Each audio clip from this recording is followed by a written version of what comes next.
با سلام و درود و امیدوارم که حالتون خوب باشه. در این قسمت دانستنی هایی رو در مورد دیپ وب، دارک وب و یا همون اینترنت سیاه و خطرناک آماده کردیم. چنل رو سابسکرایب کنید، زنگوله رو بزنید و برای حمایت از ما فقط کافیه که ویدیو رو لایک کنید. در ادامه با هفس تیوی همراه باشید.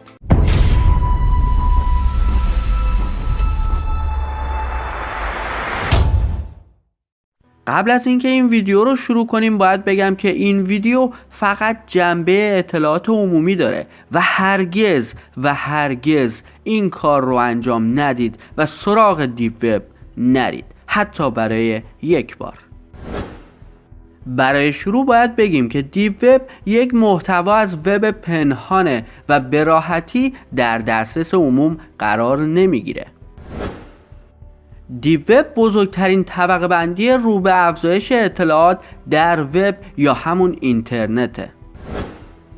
در دیپ وب در حدود 550 میلیارد سند و محتوا و پرونده وجود داره. اندازه دیپ وب 500 برابر بزرگتر از وب سطحیه، یعنی وبی که در دسترس عموم قرار میگیره مثل گوگل.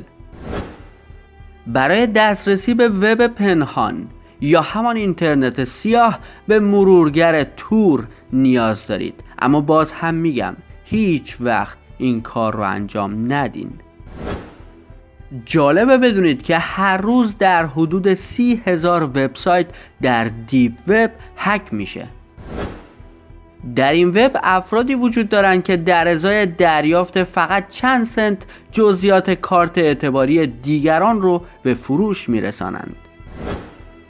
در دیپ وب چتروم های خطرناکی وجود دارن که هرگز نباید به اونها ورود پیدا کنید، چرا که با ورود شما امکان داره که شما وارد یک بازی خطرناک شده باشید. طبق تحقیقات گفته میشه که 80% از ترافیک دیپ وب به پورنوگرافی کودکان مربوط میشه. ابزار اصلی دسترسی به وب پنهان توسط دولت ایالات متحده ایجاد شد و حتی گفته میشه که مرورگر تور هم توسط آمریکا نظارت میشه. در وب پنهان برای کالاها یا خدمات مختلف بازارهای جداگانه‌ای وجود داره، مثلا استخدام قاتل، خرید سهم‌های مختلف، کتاب‌های ممنوعه، اسلحه و خیلی چیزهای دیگه. در این وب مرموز نحوه برقراری ارتباط با مردگان نیز آموزش داده میشه. بر اساس اخبار دیپ وب استخدام قاتل برای کشتن یک فرد معمولی 20,000 یورو و یک فرد معروف 100,000 یورو هزینه داره. جالبه بدونید که دولت آمریکا برای از بین بردن وب پنهان هیچ کاری نمیکنه، زیرا میگن که یک فرایند زمان بره.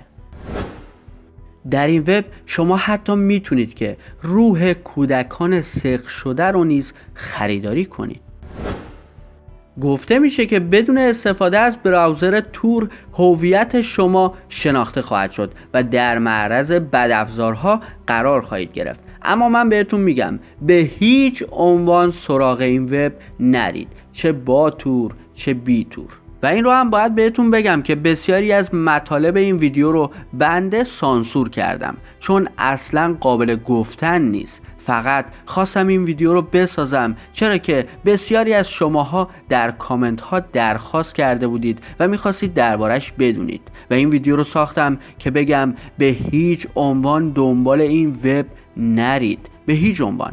همراهان گرامی، اگر شما اطلاعاتی بیشتر دارید حتما توی کامنت ها با من و دوستانتون به اشتراک بذارید تا با دیدن این ویدیو و خواندن کامنت ها هیچ کسی سراغ این وب نره. این بار صدم.